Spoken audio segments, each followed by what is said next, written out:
Who saw it coming? Who saw the credit crisis, the bank failures, the market's collapse? Not the insiders at the banks. They were telling us everything was hunky-dory. Apparently, many of them even believed what they were saying because many of them bought their stocks hand over fist as they went lower.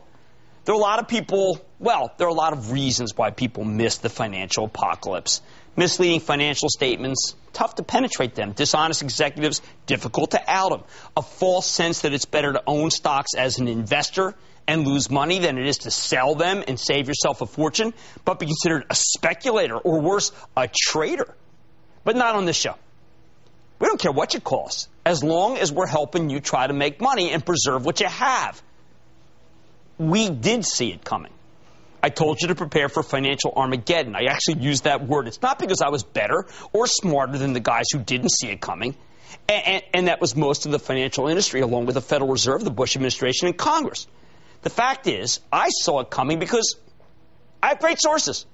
I know a lot of people in the business, grew up with them, have a lot of friends in the business. And they were all telling me the exact same thing. Get your people out of this stuff because it's falling apart. Believe it or not, my sources worked for you. There are a lot of misconceptions about this show. Sometimes I feel like Ben Richards. That's Arnold in Running Man. If you only look at the clips that Richard Dawson showed in the movie, it's difficult to think that Ben Richards is anything but a vicious killer. You can do that too, to anyone in my business, but especially because of me. In my role as your coach, your teacher, and being a Better Investor 101, I come out here every day and try to find stocks that will work in this environment. But the facts are the facts. You want to know if you can trust me. Trust my sources?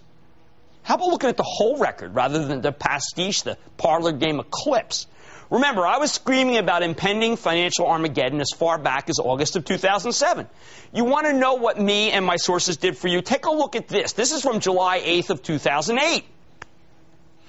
I believe we are facing some big financial collapses, and not just the small ones. Citigroup, Bank of America, Countrywide, Washington Mutual, Wachovia. I think our federal government will need a plan, a definitive plan for when these banks start to fail again. Some slight hint that someone in the government's doing something to avert or at least deal with what will happen when a couple of giant banks collapse?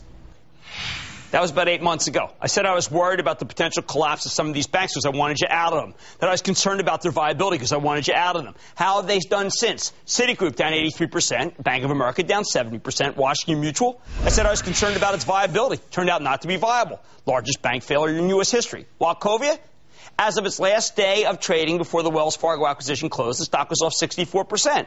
Did I screw it up another time because the guy came on and, may have lied? Yeah, but I tried to get you out. Fannie and Freddie, down 96 and 94%. Lehman Brothers, not 100% loss, only because the stock moved to the pink sheets after the company went bankrupt, trades at 4 cents. Merrill, down 65% between that show and its last day of trading before the Bank of America acquisition closed.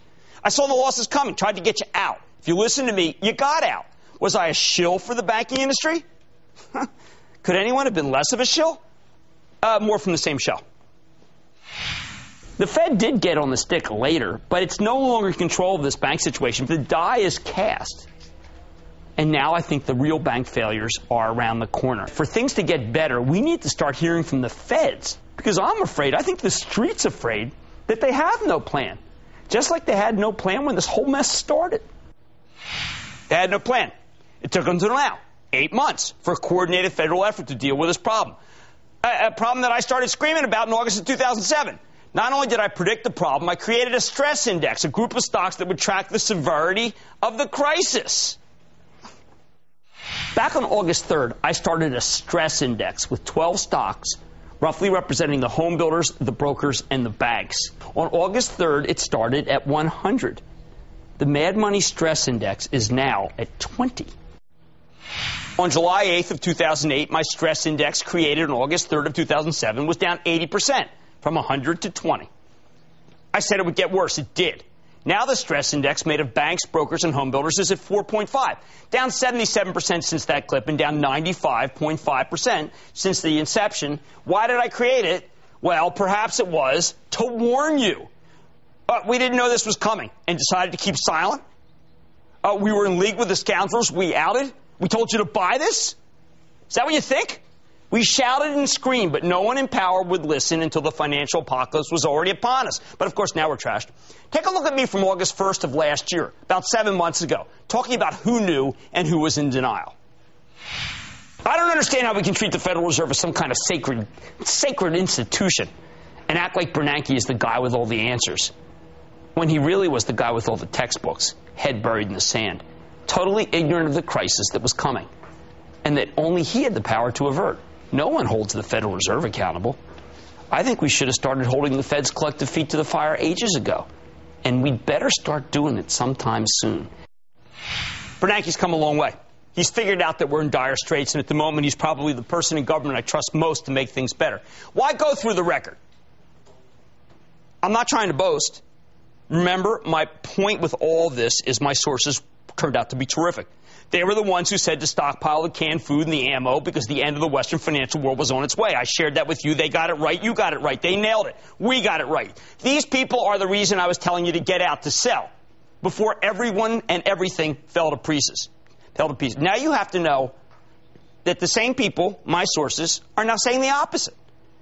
They're scrambling to raise capital to buy the so-called toxic assets, the ones that aren't underwater. Some are worth zero under the new government programs. This is the first time they've done that. They have avoided this whole decline.